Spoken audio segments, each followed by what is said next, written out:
Doctor Strange, and what else do I have? Hulk. So I have the first 3 books. So we'll do Tony Strange. We'll do Iron Man, Doctor Strange, and Carnage. So yeah, I have that mixed in. Let me put that. And then after Carnage, I'll do my quick picks. Then we'll do Immortal Hulk. Then Brandon's quick picks, Spider-Verse, Astonishing X-Men. After Hulk, we'll probably stop and do a second part. Okay. All right. Here we go. All right. Here we Tell go. me when we start. We're good. We're good to go. I see live. All right. What episode is it? 31. Yeah.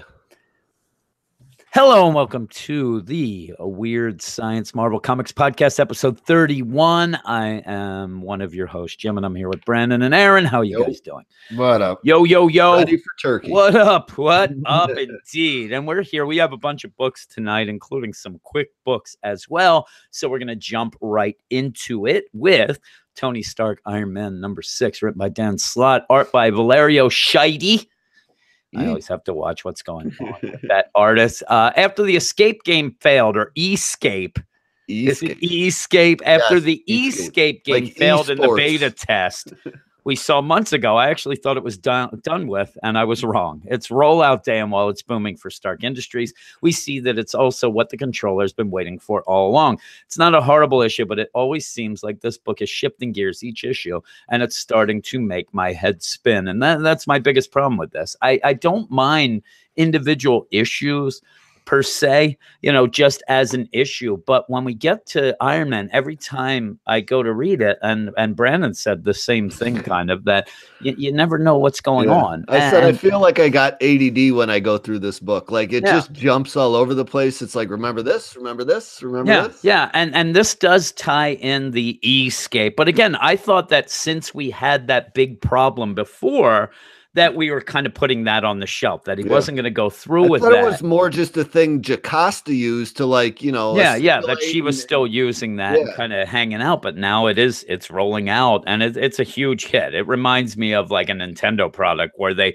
kind of limit the launch numbers to get the hype see up. This dude in the tent outside, he lost his spot. Really. I got confused in this spot here a bit, because it seemed like that they were saying that the rollout was already a hit, and this is them trying to get the next batch shipment. But then weird. Later on, he's talking about rollout day. It's just the rollout day. Yeah.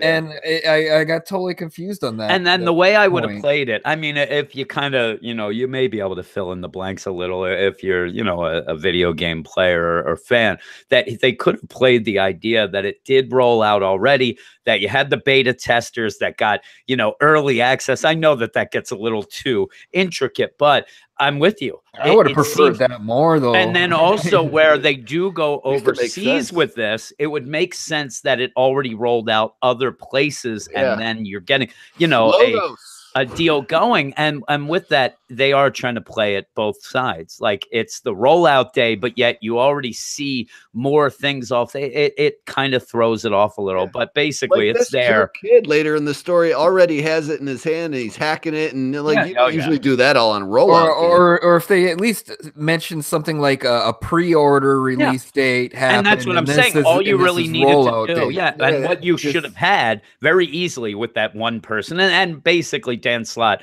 who hates people, it seems, and when he's online, seems I'm with him on that. Oh, I am too, but he seems to hate people online. So this is, to me, this is Xbox Live. Is he hates the idea of people being racist, and so do I. But you have that, and you could have had that thing where that one piece of crap kid who does get ejected and then later through the controllers brought back in, you could have had him throw his thing down and say, oh man, I paid to be early access. You could have hinted at that, and that might have played a little better. Now, really, it's just thrown in here to be kind of a deal where, okay, it's a huge hit. So just so we know that everybody's in it, because that's going to be the runaround of what the controller wants. Now, again, it would have made me laugh if this wasn't such a big hit and the controller's plan would have really have died down right then, because he's really counting on this being a huge hit. And you have Tony with Janet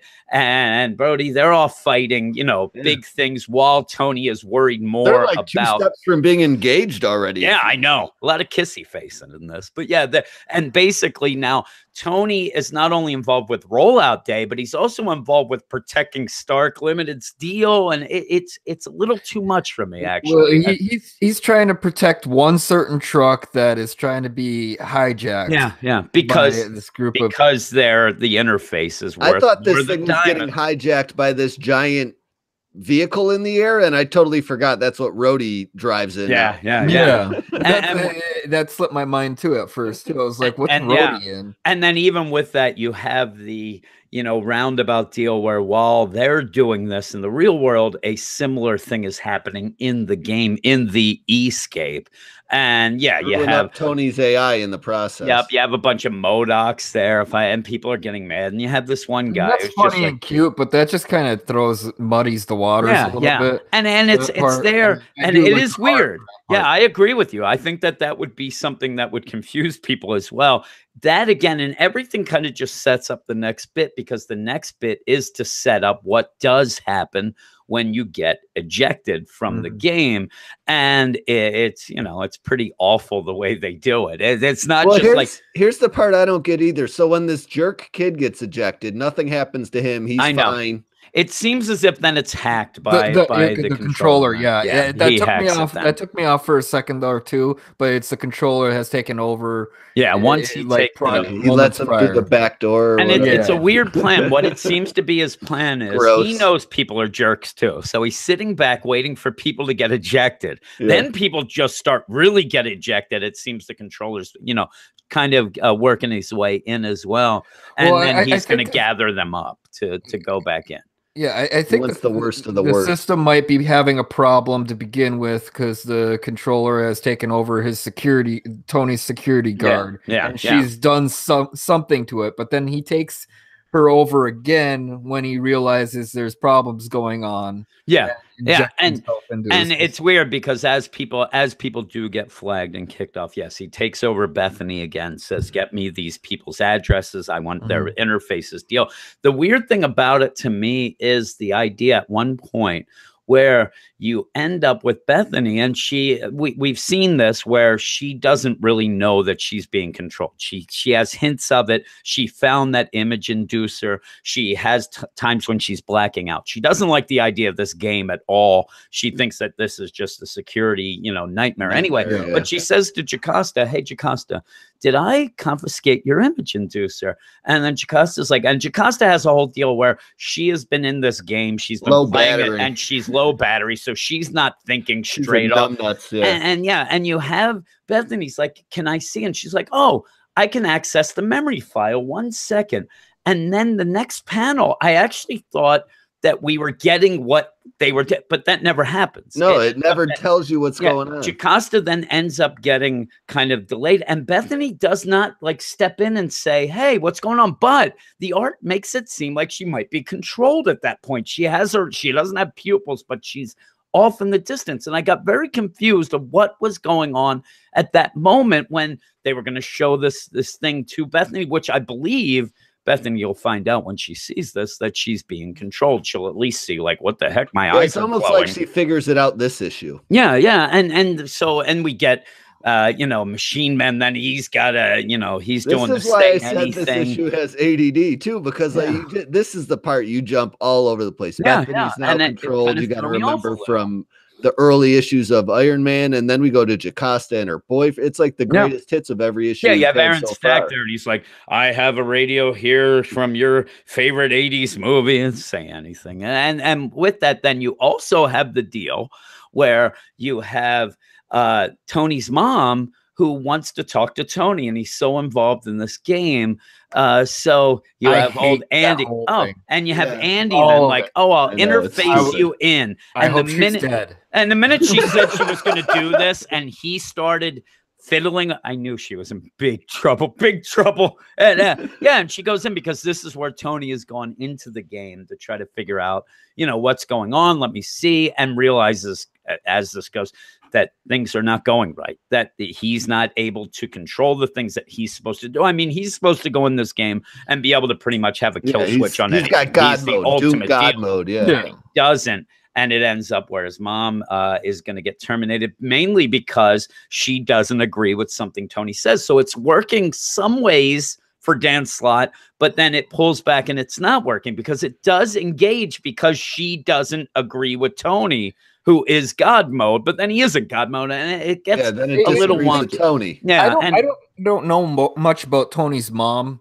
Except from what we've already experienced within this run. And it totally felt like she's out of character in this issue. She seemed a little bit more of a relaxed rock and roll chick before. And now she's all she's doting about Tony not spending time with her. They haven't got really that. You don't feel this time lapse that she seems to have experienced from the time that he tested out this system to now when it's all released. You don't get that. I agree. You don't get that feeling. It's such a thrown at you thing that she's now really dating this guy and sleeping with Andy. She's sleeping with Andy now. And where I agree with you, because she's been around, but as far as we're reading the book, Andy showed up and they've been the same kind of. It's not like Tony suddenly is acting different in this issue. This is how he's acting. Since at least the fresh start started before he died. And so when she does get upset, like you said, even Andy says like, when I met him, he was, fighting a dragon at the time and doing this and it comes off as very forced to get her in there. I mean, she's like the head of the business right now. She's still like a CEO or something like that. So she should actually have plenty on her plate to keep herself. Not just there. I want to talk to him. He's just using her as I don't know.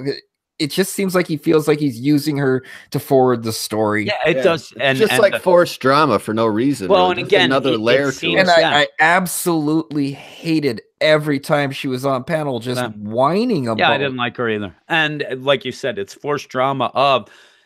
I could see Dan Slott. He's like, okay, I need to get somebody who's affected in game to really upset Tony. Obviously, it's going to be either Janet, the way this is going, or his mom.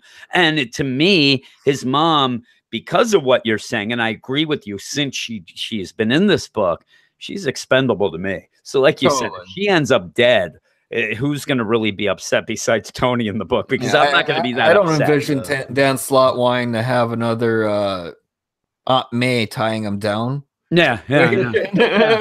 So we'll see how it goes, but with that, you do get a lot of things thrown. You still have the Bethany thing, being out there, and then by the end, like we said, what happens is the controller seems to be controlling the game now. And whatever, it's almost like the, we're playing Nightmare on Elm Street rules now. If something happens to you in the game, it happens to you outside. His mom ends up getting kind of, expelled from the game, but she's going into a seizure. And I wish that the one thing I think that may turn around, but probably won't because the way this is spelling out is, I wonder if Tony's going to be upset at Andy for fiddling with that, the interface and going in. And maybe that's the twist, is that the interface being messed with by Andy kind of caused a little bit extra. But I don't think that's the case. I think that the case is whatever happens to you in the game, because the controller comes and pretty much says, let's go and kick some butt and really knock some heads here. We're getting through the back door and we're going to have some fun. And you would assume that the fun is to have people hurt. And then basically what this would do is just destroy Stark Industries. I mean, the whole idea of them having a game that, now it's Pokemon with kids having seizures, thousands and stuff like that. Hundreds of thousands of kids all across the planet are seizures. And again, it's okay. And it does carry on a couple of the stories. You do have, Jacosta's boyfriend comes back, which I didn't need. I didn't think we were going to see this. I didn't need that. I hated that too. I have a feeling that it was kind of there for a chuckle. Yeah, it was for a chuckle, but I have a feeling because of how he was involved the last time, I do have a feeling that he's going to have to be the savior to go into the game because of who he is and kind of fight that. And he'll die. Hopefully. We'll just hurt. But there's really not much more with that except we see like I said, by the end, the controller's end game seemed to be to get in this escape, which we saw the whole idea with the controller right away when the series started. He's pretty much just spying right now. Yeah, and then Escape kind of, and it's weird. Escape just kind of got thrown at us out of nowhere, like, oh, Escape. But now that seems to be his big thing, and it kind of felt weird. And because of that, I will start the scoring, and I'd give this a 6.5. It didn't anger me. It just is one of those books where when I got done, I'm like, okay, here we go. I wonder what the heck next one's going to be, because next time we'll start on Mars with Tony having a ham sandwich or something. Tony's trying to find his magic. And yeah, one of the most exciting things about this series so far is just to tune in to see what the heck is going on next, because there's so many things thrown at you. But it's starting to get to me a little. And through this, the only thing I really like, and I like the art. I think the art's great. Yeah. I like Tony with the mask on, just sitting there looking like he's catatonic in that chair. It made me laugh. I don't know why it made me laugh. He hasn't drank or forgot to go to the bathroom. It looks like me on Thanksgiving. It's just me sitting there freaking catatonic. But what would you give it, Aaron? I'm sitting around 6.5 also. There's a few things I really didn't like about this. This one part where he's lifting the car up after the fight between the guys that were trying to take his truck. The family ran into the sign. He lifts the car up, and the daughter's all like, well, I'm playing with this damn headset on the back. So the computer... He goes, motherboard, could you run a quick bioscan? Make sure everybody in this car is okay. And they appear to be unharmed, the computer goes, Tony. However, I am unable to devote further processing power to your requests. I am overseeing all current sessions on the Escape. So he's running this all through his main computer to the point where he can't do basic bio checks on his suit. Yeah. I mean, that just seems... Like if anything goes Avengers wise, we're in big trouble there. So I agree. But and then like I had previously said, his mother being all of a sudden this clingy, hangy on. I need to know my son right now at the deployment period. I mean, granted, with Tony Stark, there is always something else coming up down the pipe. Yeah. But I mean. It just felt super forced on that aspect. The art is definitely great. I loved being able to see different styles. I liked the part of his security inside the gamer. How he ejects people is a big kind of Kirby looking creature. Yeah. So I liked that. Jocasta, she seems like a lame duck right now, just kind of in the background, forgetting to recharge her batteries as she's trying to. Yeah, that seemed a very odd. It was such a weird way to limit her. You know what I mean? Like, oh man, I'm tired. Oh, I forgot to charge my batteries. I'm like, really? In the story anyway. Yeah, really? No point to limit her. Yeah. I mean, my phone has a quick charge battery port that I can just lay it on top if I wanted to buy one of those, but I won't because I'm cheap. I'm getting that. But I do like that we're getting more from the controller. Yeah, we're finally seeing. But we're also we're getting 3 villains in what issue is this again? 4? 6? Yeah. So we've gotten 3 villains and nothing's been tied up yet. Nope. I mean, you could almost count Jocasta's boyfriend as a 4th villain. Yeah, I would count. So I guess that got tied. Well, I guess no. He doesn't like meat bags. He's not a fan of meat bags. That guy. Yeah, I'm definitely 6.5 on this one. This art is outstanding. I maybe could be talked going up to 7, but I really doubt Brandon's going to talk me up. Yeah, no, I think Brandon's going to go down. What do you give it, Brandon? Yeah, I'm at a 5.5. I just don't like the story being told in Iron Man currently. The story feels small, like just Tony Stark launching a video game and that being whatever his name is, the end villain. Yeah, his plan is just. It all feels small to me, and this is just going to be a weird book to read and trade. Like it will be weird. I don't understand how it's broken up. Like it better at least be 6 issues so you understand who's talking to you in issue 1 by the end of issue 6. You get the villain reveal. If not, I feel bad for anyone. They're not going to pick up the second volume otherwise. So yeah, I the art's the only arrow up thing for me in this book. So yeah, and I agree that it's small. It's weird because, like I said at the beginning, it's not like I hate the issues as I'm reading it, but as a whole, they're just not great. Yeah, it's just not an interesting story. And actually, I'll tell you, this next one that we're going to do, and I know that Aaron hates it. he yelled at me that I made him read this for the night. It's Doctor Strange #8, and I'll tell you, I don't mind this issue as much as some of the others. But by the end, it might just be like, this issue is okay. But as a whole, I don't like the series. I'm not invested in it at all. This issue itself just made it seem like it doesn't matter. I don't like the characters that hang around besides the dog. Like the dogs. I don't even like the dog. I don't like the dog anymore either. Doctor Strange #8, written by Mark Waid, art by Javier Pena.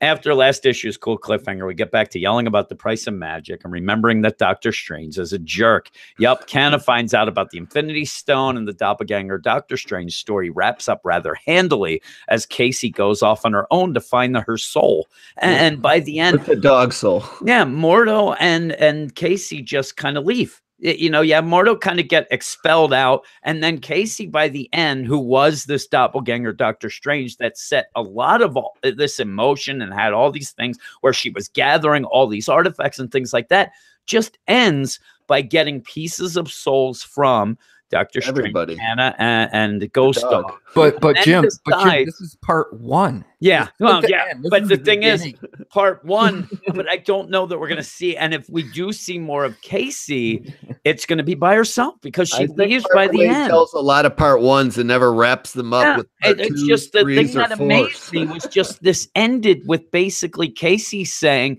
hey, thank you. I know I feel like I want to, eat a dog biscuit here because I have part dog soul. And then Doctor Strange is like, listen, I'll do whatever you want. I will go with you. I will help you find your soul. She's like, you know what? I kind of sense it being away from here. I'm just going to do that myself. I'm like, yeah. Really, that's how we're ending this. And then by the end, we now have that the whole book and there's a new big bad now. And as Brandon says too, is usually you have the price of magic is the main, thing being thrown. Now it's the price of being a jerk by the end. And then, it looks like a, Top Job or something shows up, a guy in a bowler. But with this, you had Mordo at that last issue. And this was the big deal where I said, people who do like Doctor Strange, and I have read not a lot of the current Doctor Strange books, but I went back to the beginning and I read up to, I think I read about 16 issues of Doctor Strange. And Mordo is a huge deal. So seeing him, all of a sudden, I'm like, sidelines. Yeah, I'm like, man, this is awesome. All he did the whole time is just stand on the side. That's what I'm saying. You set this up as one of the oldest, earliest villains of Doctor Strange, a huge thing, and then just has him sitting back yelling, the price of magic. He actually might as well be in the stands at a football game. And Doctor Strange, even when he tried using his magic on Doctor Strange, right at the beginning here, it shows the splash of Mordo's face, and then he goes and shoots the green energy at Doctor Strange. Even that, he needs to have whatever her dang name is, Casey. You need Casey is involved with that. So I mean, he's totally ineffectual except being a cheerleader and to force the story along the whole time because he's giving the information like a villain does often. But I mean, it's literally just in your face of how ineffectual he is in this whole battle. And I love it too. He spells it out because at one point, then it's like, oh, look at Casey over there. She's got the gem of Sidorak. She's a juggernaut there. I hated that. And I'm like, really? And then he's yelling that. And then he says, from the distance in the shadows, there are only 2 ways to end this battle, Strange. You die or you kill her. I'm like, how about a third? I'm going to kill you. I mean, really, you're there in the shadows, just standing there doing nothing. How many gems of Sidorak are there? They're a dime a dozen. They mine them in Africa. They're like blood diamonds. I'm telling you, it was infuriating. So while this is going on, you have Kanna who's still and at one point you do have Mordo kind of yell, hey there. And I'm telling you, he has to yell down the road because they're so far away because he's keeping out of harm's way. But he's like, hey, you think you're real good there, Dr. Strange, but you're not. That girl you're with, she's pretty good with the hammers and the stuff. So you go to her and she's using the forge and she's making a weapon. And that's where you have old Bat's ghost dog say, hey, I was watching you get together with Dr. Strange when you were out in space. And Brandon brought something up while we were waiting to get on. Did he know then that Casey was a fake Dr. Strange? That's same thought. It makes no sense. It makes no sense. All this is we talk about, the Dan Slott with the mother and how that's a forced way to continue. This is such a forced way to continue the narration because I guess Mark Waid realizes that, oh my, I don't have any way that Canna can ever figure out that there was an Infinity Stone. So out of nowhere, Bats goes, yeah, I saw the greatest hits. We didn't spy on you. We just saw some big moments. And I want her to say— the only reason why Bats is in this comic. Yeah, and I want her to say, like, okay, I understand the how, but why didn't you ever think something was weird that a Doctor Strange was saying that they were looking into space at Doctor Strange? And it throws everything off. And it's just a ridiculous thing for him to say, oh, the Infinity Stone. And suddenly it seems as if this whole magic where Doctor Strange took her memory can be jarred loose by just saying a sentence. I know. I mean, this isn't the way it should be. The worst magic spell ever. Yeah, it's the worst. It's just that she just forgot. From drinking too much and someone brings up what I did the next day. I'm like, oh yeah, I did do that. Time travel. With that, so it's that forced deal. Now, going forward with this, because you just have a overlong battle with Casey and Doctor Strange. And so what ends up happening is Canna ends up gives Doctor Strange this bow that she made, and he ends up shooting Mordo, not Casey, because Casey they think they can save. It's an ineffectual weapon too. Yeah, and my biggest problem is right now you have Canna showing up. Walk away. Yeah, Canna shows up and should be so angry that I know she wants to help save Casey. But when Doctor Strange then says, hey, I'm gonna have to take a bit of your soul, I don't know that I do that. I'd be like, nah, you're a jerk. Well, he didn't tell her she was taking the soul. He just said, I need to borrow something important. Important. He didn't ask for $5. I would have told him right there. No, now she does want to save Casey, but what connection does she have with Casey anyway? I mean, this really threw me off. He's just trying to force her into being a good person. Yeah, and have the drama moment at the whole progression just really seemed off from her finding out. Like it almost seemed like she should have found out. I thought she was going to do something diabolical to the weapon. Yeah, I thought she was going to blow up in his face or something. Yeah. I mean, even the bow and arrow. Come on. And I know it shot three arrows. She's using a hammer and forge to build a bow and arrow. She's got the Green Lantern guide. Green Lantern arrows. I mean, the other thing, Green Lantern guide to weaponry. Couldn't this have been something like, just imagine, now this is kind of script doctor, and I'm no rightist, but just imagine that she shows up with the bow and arrow.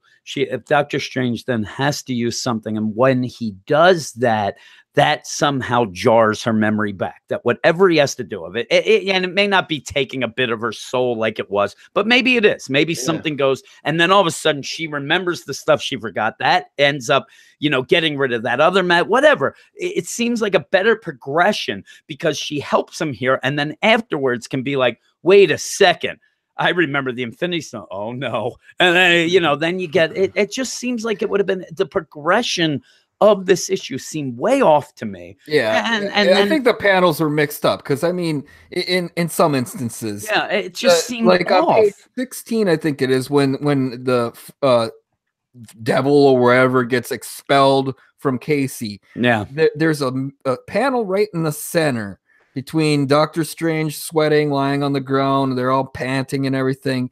And there's Baron Mordo flying in the sky, and 3 arrows are flying at him. Yeah.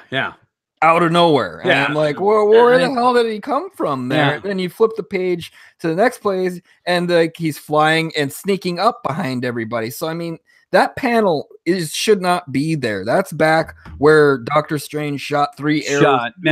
Now, 2 pages prior. Well, so, I mean, and it just the main, just the main plot, and what ends up happening then is Casey does take a hero turn where she's then gonna, you never thought she was gonna blast Steven. You knew that she was going to go after Mordo, and that's what she does. She ends up blasting him. He ends up disappearing in, a fiery, engulfed in fire, yelling, "Magic comes with a price." I'm like, really? I've seen this a million Hopefully times. He took that line with him on his way out the door. Yeah, and then you have this whole like, hi, hey, by the way, that soul of yours isn't yours. And then I'm like, I don't know. I don't even know how this works. Like the whole deal. And then she just says, I'm sorry for all the trouble I've caused. I'm going to go by myself to find my soul. I'll make good. And I swear I'll stay vigilant. I'll be back. And I'm like, really? That's how it ended. That's how it all ended with her just leaving. And then that's where Kenna then has to have where we're going to progress is she's like, I'm done with you, Strange. You're a pompous jerk. You know it. You want to be the smartest guy. You took my memories. You promised me the Infinity Stone. He does have a point saying, if you know where it is, then you're in danger. And that's what I wanted, but it didn't seem, I've had so many women leave this same exact way that I felt nothing at this moment whatsoever. It's like, okay, close the door. And she's gone. And it's funny because it almost seems as if it's like one of those, well, we played you out. We don't need you anymore. See you later.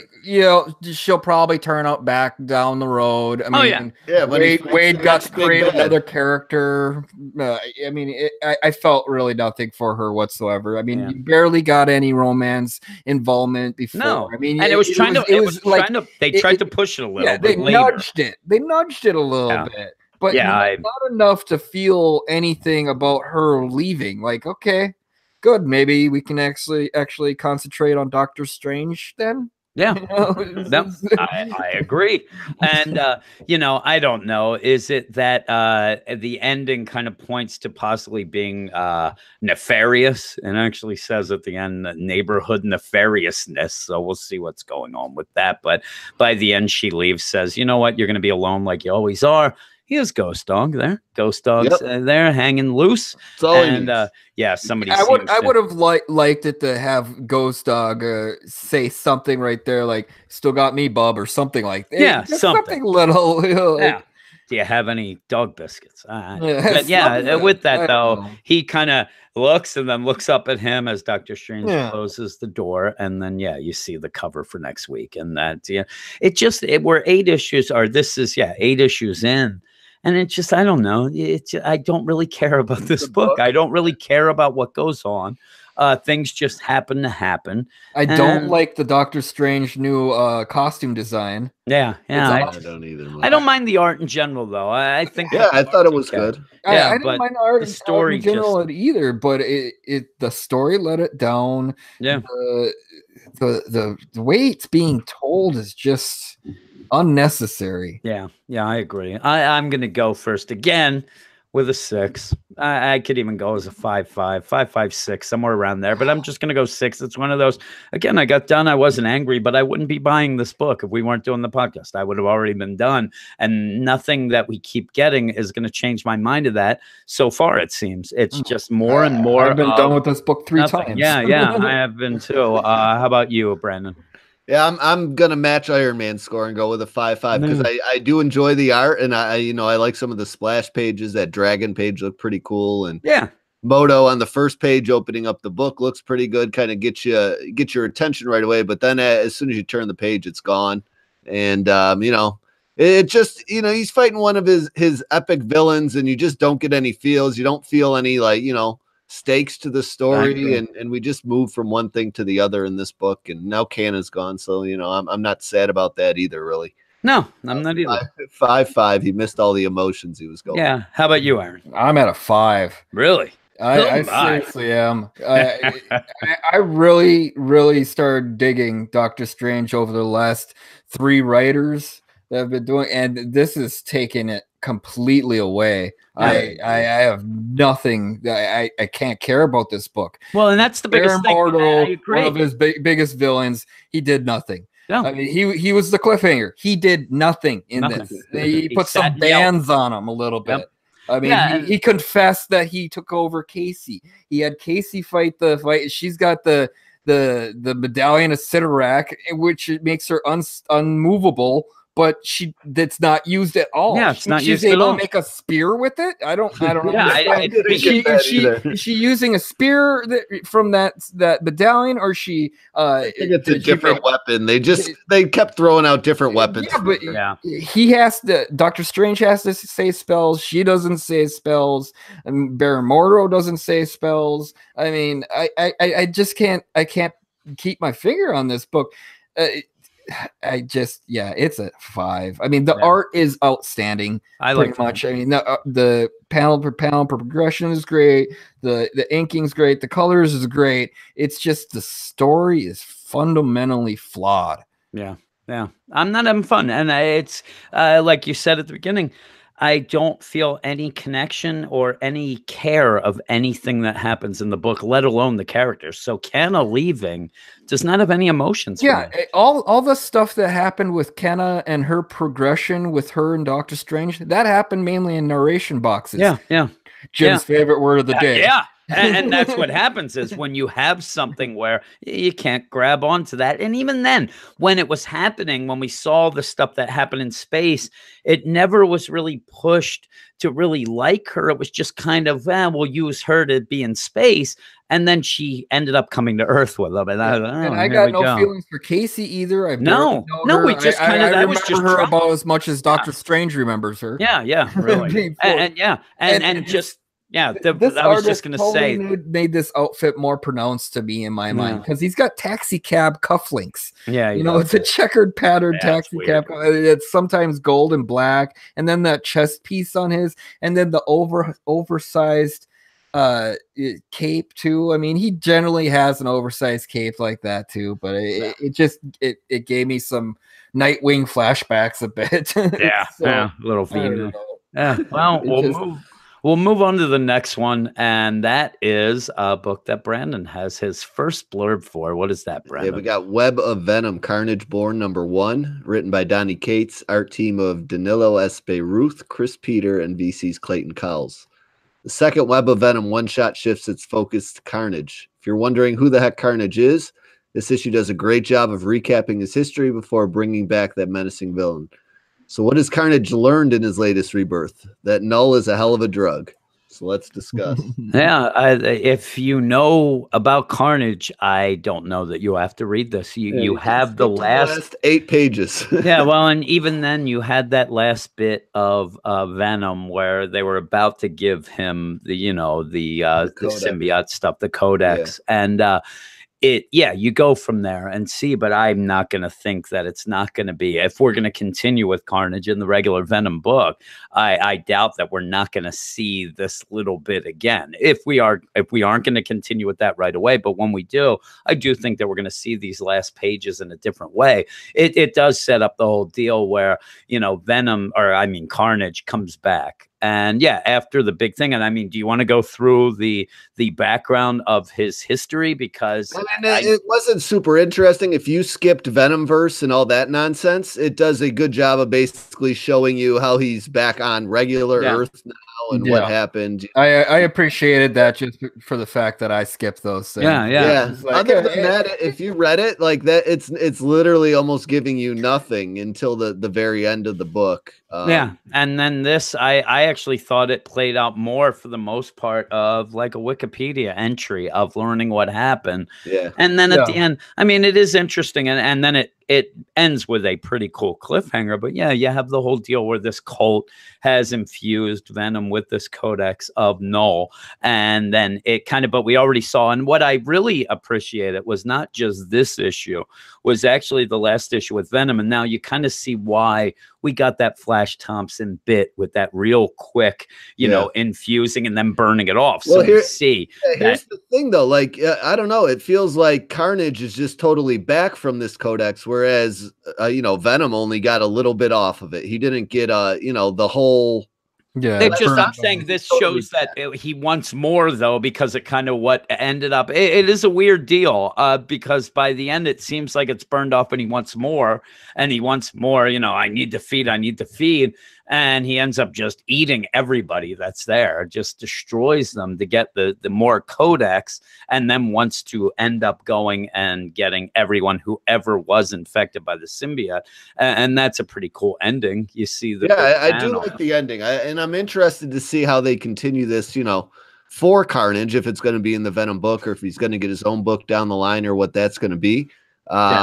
But yeah, I mean, I enjoyed it enough, but it was just very recap heavy. You know, but by the end, you're interested in where it's going, and he looks a little even more hulked out than he's ever been previously. He's always kind of drawn, you know, a little more thinner. You know, to me, more like Spider-Man's build as opposed to Venom's build. And he's got, and the other thing was it kind of, I don't know if maybe Donny Cates was thinking more, because remember when they had that the Codex last issue of Venom, they were going to dig up the dead body of Flash and try to bring him back with them because it would bring him back. And that seems what happens with Carnage here. And then with the added deal of having the Null and having like that whole deal where he felt the power and once more. Yeah, that kind of goes away. Yeah, I get what you're saying as far as that goes. Yeah, I mean, they were going to dig him up, and we never got to see what that was all about. And it wasn't really explained what that would be about because remember, you know, you had Eddie just freak out then, and that's when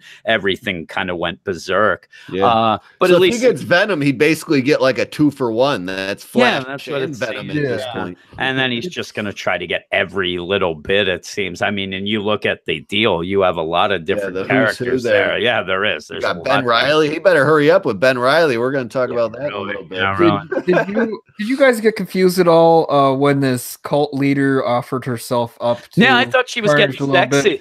I thought she was just going to be. I thought she had a baby from. I thought she was going to be one of them from like the Maximum Carnage series that he used to play around with. Yeah, I totally thought she was going to be like pregnant too, or somebody like that. I thought she was had a baby, or she wanted to make the symbiote leaves a piece of themselves behind in every host they bond with.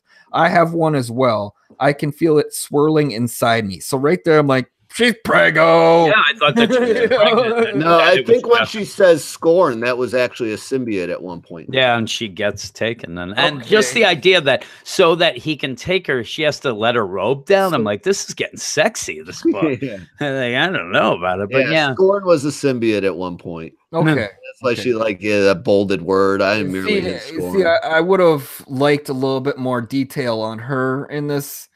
Because I mean they give you a whole Carnage and everything, but I suppose that's just kind of an Easter egg you got to figure it out on your own. But I just got thrown off. Like, is she wearing a symbiote outfit?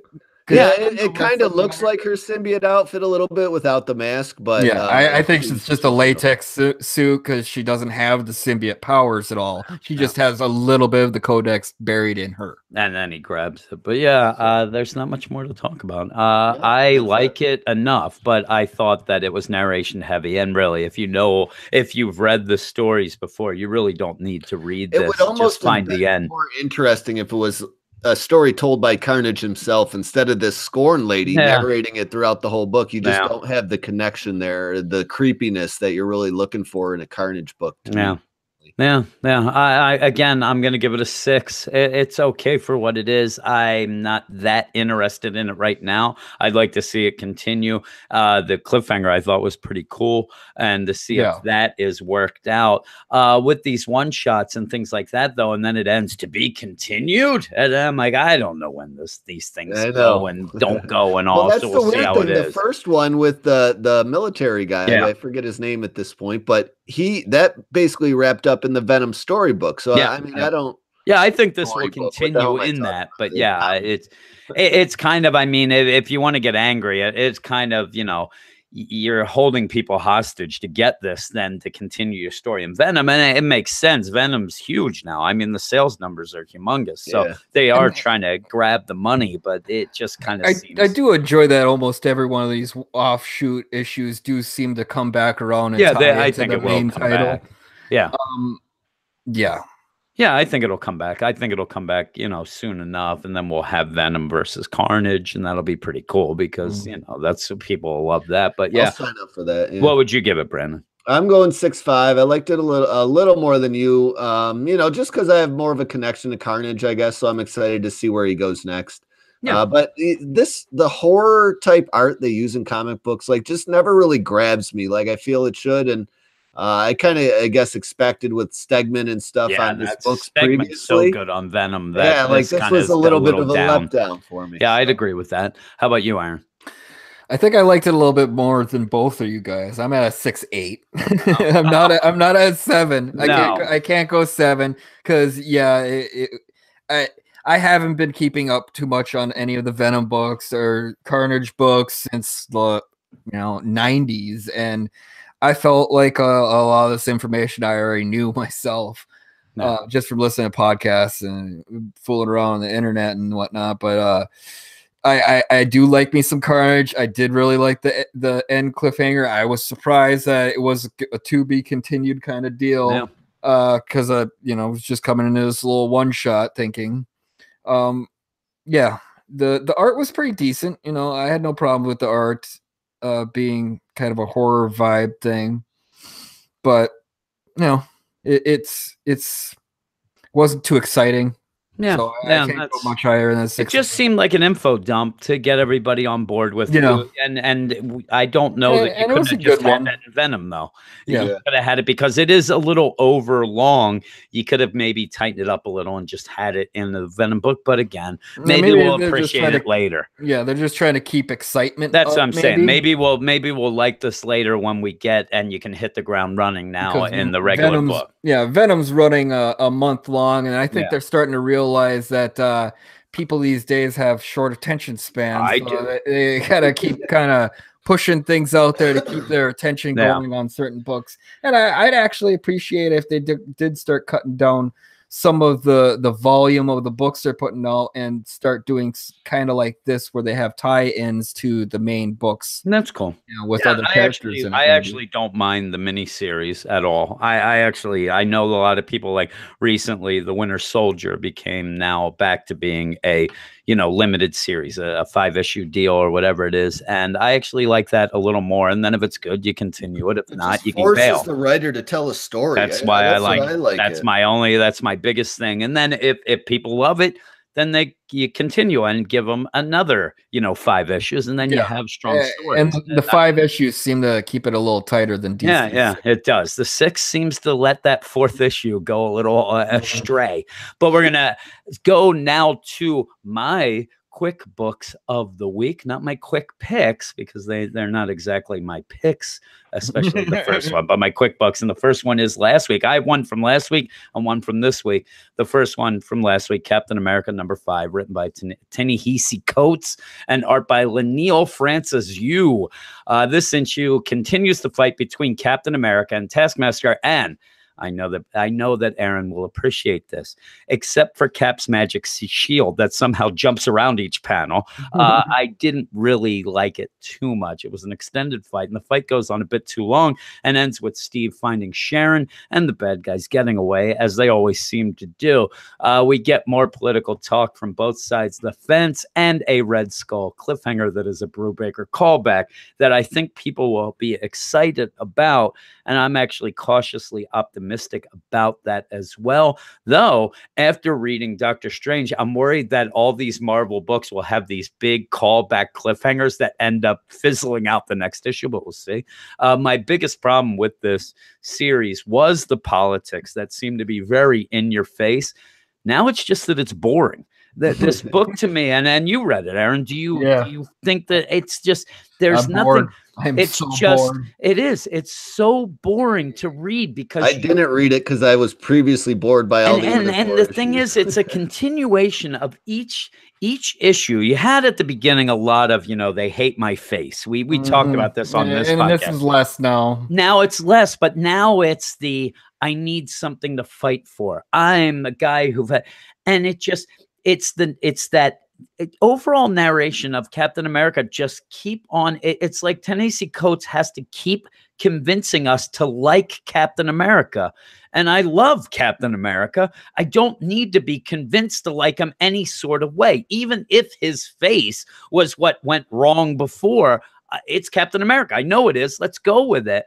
And by the end, you see a Red Skull deal in a twist and turn type of way. But I need some excitement in this book. I need something. I actually thought that it picked up a little when he joined Black Panther for that one issue where he's fighting the nukes and things. It seemed to kind of get and even then it was just, this book seems to be, let's take Cap from one place to the next and have him fight people while he tells us about how he is. And it seemed off. And you brought it up and I saw, and then when I read it, I'm like, boy, he's right. At one point, you have Taskmaster, coming over with a kill blow to Steve, who ends up blocking with a shield that he doesn't have at that point. It is a panel before and after. He doesn't have a shield, and it's just, things just aren't that exciting, though. And I'm not a big fan. I know that a lot of people like Yu's art.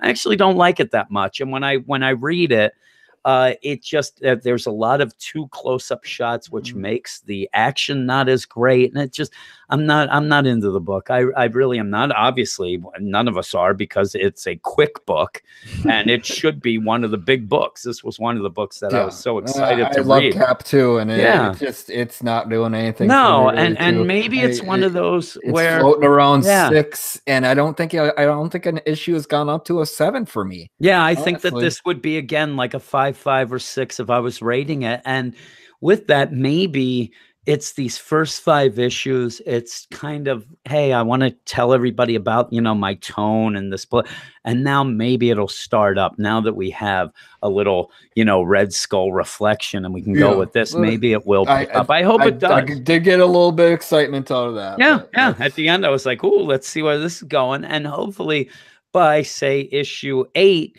it'll be back on the podcast, because we'll be loving it and everybody will love it, because I would. Now, the next book is from this week, a shocker. Probably one of my favorite issues of the week, which shocked me. And it's Shuri #2. And it's written by Nnedi Okorafor. Is that how you're saying? Art by Leonardo Romero. I like this issue a lot.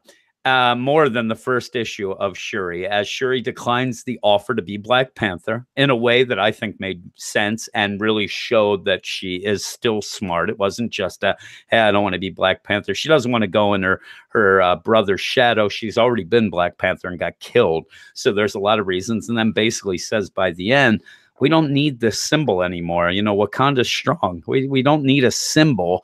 Let's just get my brother back and let's get on with things. Storm shows up. Please get him back. Yeah, and it's funny too, because as I'm reading this book, I love this book more than the Black Panther book, obviously, because we're not that hip with the Black Panther book. But in 2 issues, you love it more than. And this book gets me excited for getting Black Panther back more than the Black Panther book, because she is really trying to get him back. Storm shows up, which was cool, and then they use a deal, which I really like, this idea where Storm shows up and says to Shuri, you know what?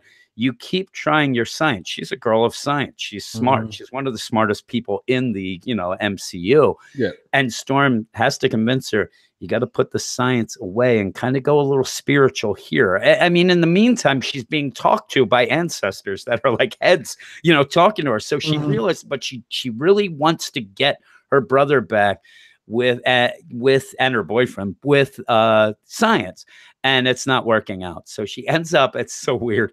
They give her, they shoot her into space as an astral projection. She ends up not thinking it's going to work. They end up doing it with this one lady, and Storm uses her lightning, comes down, and it ends up with this tree. I mean, it's kind of a hokey deal, but it works in this book. She gets shot up into space. She's all excited. And they end up, while this is going on, her mother is also missing. So that throws a little bit. But the best part is when her astral body actually finds a host in space, and it's Groot. She actually goes into Groot, where Rocket doesn't know what's going on. And he's like, what the heck's going on, buddy? And then she just says, I am Shuri at the end as Groot. I'm like, you know what? This is a lot of fun. This is actually picking up. And the idea that Rocket and Groot as Shuri going to find Black Panther is so much more fun than what we're getting in the Black Panther book that I actually, and awesome. It's the same art as last issue, which we didn't like it. If you remember, I didn't really have too big of a problem with it. I liked it this issue. I think that it was just that it kind of hit me, and I wasn't ready to kind of go with it. With this, I was ready to go, and I liked it. And really, of all the books we're going to talk about, I believe that Shuri #2 is my book of the week. It's my favorite Marvel book this week. Kind of wish I would have read it now. It's a quick book, so we'll have to see. But it is. I probably wasn't actually going to read it at all. So now, I'm telling you, check it out. You may not like it as much as me, but I really like it. And I'm a huge Shuri fan. I just thought the last issue was a little. It just didn't hit with me, but. It didn't completely hit with me either, but I still liked it better than what I've been getting in Black Panther. So it's way better than Black Panther in my mind, and actually shocked me that I liked it that much. But we'll move on. Those are my 2 quick bucks, but we'll move on to the next book, and we'll stop. I guess that's where you wanted to stop, right, Brendan? Yeah, we'll stop right here. Oh God.